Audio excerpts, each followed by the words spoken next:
It's time to flip out and snap back into reality because we are back at it today with the Miyoo Mini Flip, the latest clamshell from Miyoo, and this time it's rocking an RG3566, so we get more oomph out of it, more power, running Linux. And we're going to see, does it hold its own against some of the classic clamshells that we've had with the 4:3 aspect ratio? And I have some thoughts to share. So in today's review, we're going to be doing just that. All right, let's hop in.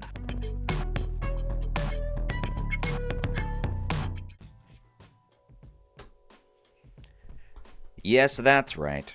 So everybody, we are back today to talk about the Miyoo Flip. This one has been a long time coming. We wondered, are we even going to see this year?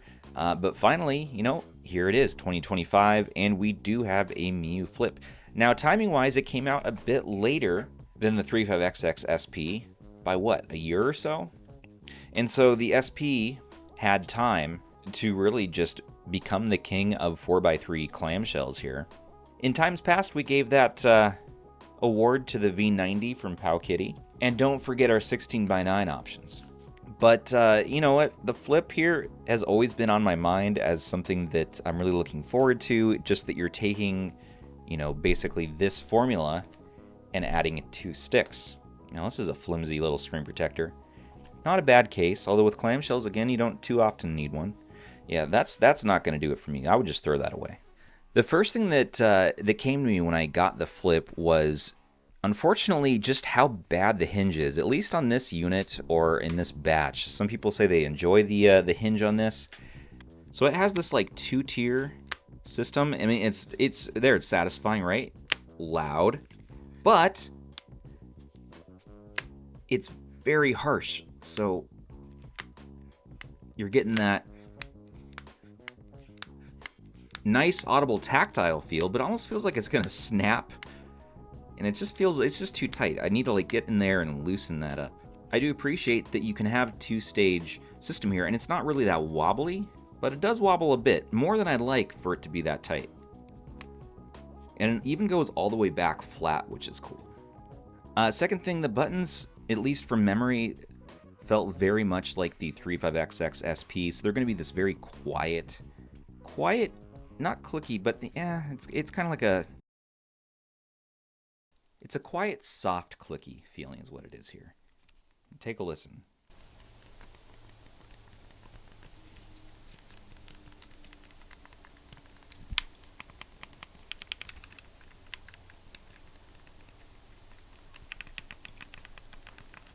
And it feels pretty good. You have very clear pivot on the D-pad here. You can feel it pivot all the way around.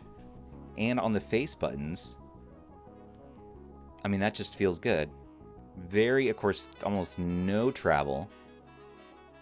Very shallow there. But it works, and we've come to expect this with these clamshells. And down here, you have what looks like PS Vita sticks, but I was very surprised to find out, yes, they are clickable, L3 and R3.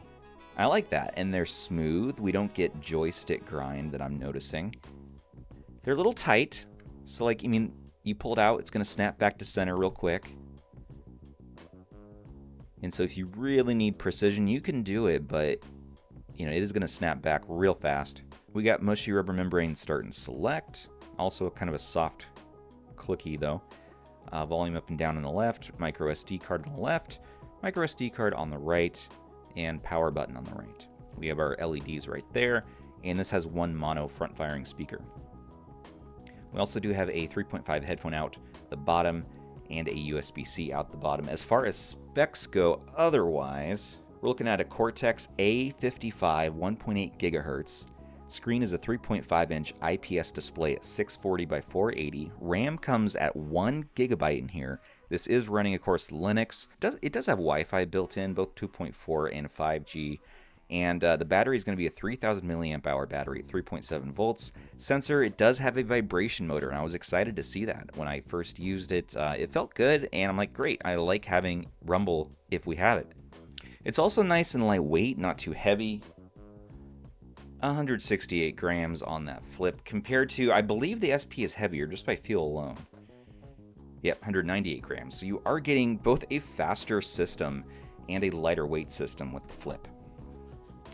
The V90 feels lighter than 168. 113, there we go. So right in the middle ground. And we're getting sticks on top of that, and they're various electronics to make the sticks work, so that's cool. And then as far as pricing goes, you can find it on Amazon here for $89.99. But if you want to save a little bit of money, you can get it from AliExpress. Now, be warned, both these shops have it frequently out of stock, and so check back.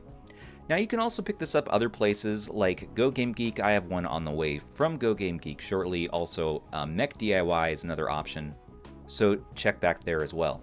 And this also comes in a few different colors besides yellow. So there's yellow, there's this, what they call gray, or I call it SNES North America version. And white is nice because it has that sort of pastel face button option. I kind of want to get it in white. But yeah, so in total 4, black, gray, white, yellow. But I really like the accents here on this SNES looking one. So this was the one I went with, but you really can't go wrong with either of them. I mean, I like the red accents on the black one. I like the pastel on the white. And on the yellow, that one looks a little bit off to me, but I like the color of the paint. So I like the shell. One nice thing is this does have as well HDMI out on the top. And so that's going to be great for video out options. You can kind of consoleize this a bit. And having a USB-C port up top and below means that we can plug in like an extra controller and just have a lot of fun accessorizing. As far as the shell goes on here, this is a very nice matte plastic, a satisfyingly nice matte plastic. You got some ribbing on the back there that is so good. And as far as ergonomics go, this if you have big hands, you may find this to cramp up for you over time. But if you set it at the right angle for yourself and you kind of grip it like so, this was the most comfortable kind of claw grip I could come up with for my bigger hands, where I could play for a while, a good hour or two at a time. So the sticks are all well and good, and they're helpful for some games. But if you're going to play like an FPS game, something that really needs precision sticks, it's a little bit uncomfortable to both hold these sticks, hold the handheld, and then also reach where you need to reach up here when you're pulling the trigger. So what you might want to do for some shooting games is maybe just remap the buttons a bit, make more use of the face buttons. I don't know. But before we turn it on, I just got to talk again about this hinge. So this just drives me a little bit nuts, and let's get our microphone going there. Let's compare it to the V90. Satisfying snap, one position, okay? So it'll stay put in any position that you put it at all the way along, and then it snaps into place finally right about there. This, at least you can go a little bit further, and that's nice. But the thud is good. The snap is good. I mean, this is very impactful. There's no satisfying snap, though, but you do get that satisfying thud. It's kind of like a thud snap. It's a snap, a snud. I don't know. And then on the Anbernic. So look at that. It automatically will just pop into place, and it has that one position. You can hold it like that if you want, but it's going to want to snap there. So one position. Some people might not like that. And a nice, quiet, subdued closing thud. Compare that with this. Boom. Boom. Like, it just feels like right there. You can feel it get congested right here in the hinge. And you can feel it's going to, like, too many times of that, I feel like it's just going to snap. It's such a powerful hinge mechanism, is that you got to watch out, because if your finger is right there, remember the PowKiddy X18? Now that was a hinge. So if your finger's in here likewise on here, it can, ouch, no good. So you got to be careful. So let's turn this thing on and play around, take a look at the settings, and play some games. Now, as I understand it, there are a number of custom firmwares on the way. We're going to see MIUI, eventually Onion. We even have Gamma OS Core on here, so we'll get a little bit of Android support. But we do have Wi-Fi, and I have connected that to my network. We have the usual. The default Miyoo software is not bad, everybody. Like, it is not too bad. Not only that, but like they include this standard Miyoo menu, and also if you want, there is a built-in emulation station. Use emulation station right there, which is cool, really cool. Now there's a few issues with that. It's not quite ready for prime time, I'd say. One major issue, at least on this unit that I found, is that the sound doesn't work when using this, and so that's kind of a no-go, unfortunately. Another thing is that they once again have their built-in screen tuning options, so you get illumination, hue, saturation, and contrast, and that's really nice to see. I've kind of dialed mine in. I like to have very low illumination, so it's going to have the least amount of backlight. They do have calibration options in here as well for the sticks, so you can see what I mean. Those sticks are a little bit tight, but they work well, and they're accurate. It is very accurate. You're not getting any grinding. And taking a look at the shoulder buttons, you know what? These are quite clicky as well, but they're serviceable. They're here. They're inline. Other options in here is there is a turbo input mode, which is really cool to see. Background volume. Then we have theme options, we have hibernation, factory reset, device info, we can do a hardware test. This is what I wanted to look at. Test rumble. As far as apps go on there, we get the USB mass storage, RetroArch, Commander, and we get some ports in here, but although they don't work right off the bat. This one did come with games. This is one I bought with my own money as well. But they don't work, so I'm guessing you need to load the files on for Celeste and whatnot.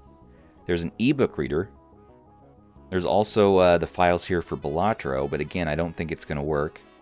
No way! I mean, we're going to try it out real quick, but this is, I guess Balatro comes loaded on by default. So yeah, this is not something I approve of or support. Battery life has been pretty decent. That 3000 milliamp hour has come in handy, but, and it does seem to turn off when I close the lid. There we go. But I've definitely been draining it faster than I expected. I mean, we're already there at almost no battery, so I'm going to charge it right now. This does get a little bit warm, is the other thing, just depending on what you're playing. Not too bad or anything, but it definitely does. Refresh rate seems to be a clean 60 across both this and the SP, and it does look like with the USB mass storage, you could probably plug this in and transfer files around. And that IPS quality is pretty nice too. But because you get Wi-Fi, you do get retro achievements, which is great. The speaker is okay. Like, listen to this. It's serviceable. You can hear those highs. Mids are a little bit dulled, and of course there's no bass. But again, it serves its function. The sound sounds pretty great though if you plug in headphones. Let's do a little D-pad test with my old favorite Captain Skyhawk. I mean, the D-pad is very accurate. Alright, I need to do my Hadoukens. Ooh, look at that! Look at that! This is Hadouken machine. Yeah, this D-pad is excellent, man. Excellent D-pad. Excellent D-pad. Now here's a test of a joystick. House of the Dead. You know, so it's not going to be as clean as like using a light gun or something, but it is going to be probably a better solution than the D-pad. Alright, let's play one of my favorite Nintendo DS games, Castlevania Dawn of Sorrow. It gets uncomfortable when you start to have to claw grip like this. And as you charge it and you try to play, it definitely gets very warm. Everything they included in here in my testing seemed to run full speed. You can turn on FPS counters while you're in RetroArch. It gets a little tougher when you're in the standalone to tell. You kind of have to do it by eyeball at that point, but pacing and everything looks good so far. Strangely enough, what I've spent the most time playing on here, and basically all I've been playing on here, it has been Cosmic Smash, which is something that the Retro Tech Dad turned me on to. If you haven't tried it before, I mean, it's just a riot. It's really good. I recommend it. Oh yeah, those buttons are great. Those face buttons are just awesome. Look how fast we can go there. If you're a competitive player and you just need that just zero freaking latency experience of just short travel, you're just taking action. You know, these are just awesome buttons and D-pad. We gotta loosen that hinge. Maybe we can do a self-modification there, loosen that hinge up. Alright, let's wrap up. There's definitely some things to like about it. Things that I really appreciate about this is the plastic shell is so nice.